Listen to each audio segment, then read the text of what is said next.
All right, topic number 2. Obviously, you guys talked about G.G. Jackson and the Grizzlies' draft picks. They had a draft pick at 25, but traded it away with Tyus Jones and a couple of other picks, one other pick next year, the Golden State Warriors pick, for Boston Celtic Marcus Smart. Marcus Smart. I don't get the hate on this because I've seen a fair amount, especially nationally, of saying this is a head scratching move for the Grizzlies because they got rid of Tyus Jones. And I know Tyus Jones, one of the best backup point guards in the league, in a year where you're going to be without John Morant for 25 games. I get that.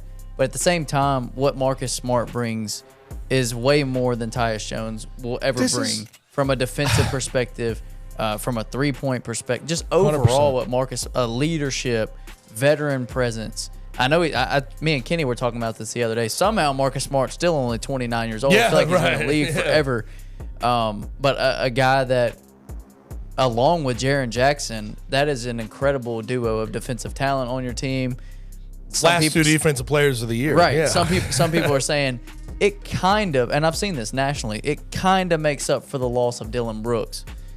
Do what? Kind of. What are you talking about? Marcus Smart is a major upgrade over Dillon Brooks. Massive upgrade over Dillon Brooks. He is, if he's not number 1, he's a top 3 perimeter defender in the NBA. Absolutely. And it's not close. And he can guard 1 through 3. He's long as hell. He's longer than Dillon Brooks. Yeah. He's got a 6'9" wingspan. I think Dillon Brooks is 6'6". Don't worry about the fact that he's only 6'3", 6'4". Right. That doesn't tell the story about who he is. He plays way as a bigger player. than what he is. Hell yeah. And I guess the thought here too is like they overpaid.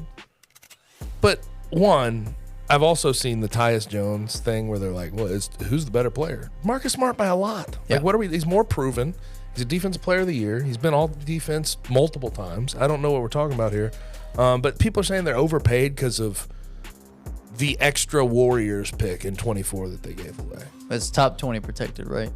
Yeah. And I think it's going to be top 5 protected going into next year. But I don't give a damn about late first-round picks. I'm sorry. And the Grizzlies have taken how many late first-round picks in the last year? They took 2. Right. They took 2. And then they've had Desmond Bane and Santi. I mean, like, I'm tired of late first-round picks. You don't need to keep – and what did Zach Kleiman say? I don't want to triple down on youth or quadruple down on youth. This is the way to do it. And the way I see it, Marcus Smart kills – I said this on the air, 3 birds with 1 stone. 1, if you're worried about John Morant and, like, this team being too young, there's your veteran presence. 2, Dillon Brooks, you're worried about that defense? There you go. You're worried about that defense? That's an upgrade. Yeah. You can talk about it all you want. That is an upgrade for the Western Conference, chase around Steph and Dame and those type of guys. Upgrade. And then you were worried about, okay, if we don't have Tyus and you don't have Ja for 25 games, who's going to run point? There you go. He's going to run it, and you'll be afloat, and you'll feel good before Ja gets back. And then when he gets back, what is it? Ja, Marcus Smart, Desmond Bane, Jaren Jackson Jr., Steven Adams starting lineup. Love it. Love it. Love it. And is Marcus Smart not tailor-made for Memphis? Yes. Like, come on. Dude, and what's crazy is the parallels between him and Tony Allen. Yeah. 29 years old. They went from the Celtics to the Grizzlies. They're both Oklahoma State players. Yeah. They're both all NBA, all First team defense. Yeah. Had been to a finals with the Celtics. Yeah, the parallels are crazy. It's great. It's insane. Yeah. It's insane. It's perfect. Yeah. I think it's perfect fit. And again, all these things may not have worked out, but if you sat with Tyus Jones and didn't make a move, that may have not worked out as well. I just like the fact that Zach Kleiman seemingly being aggressive and going and trying to find different ways to replace Dillon Brooks' defensive production. Yep, absolutely love it.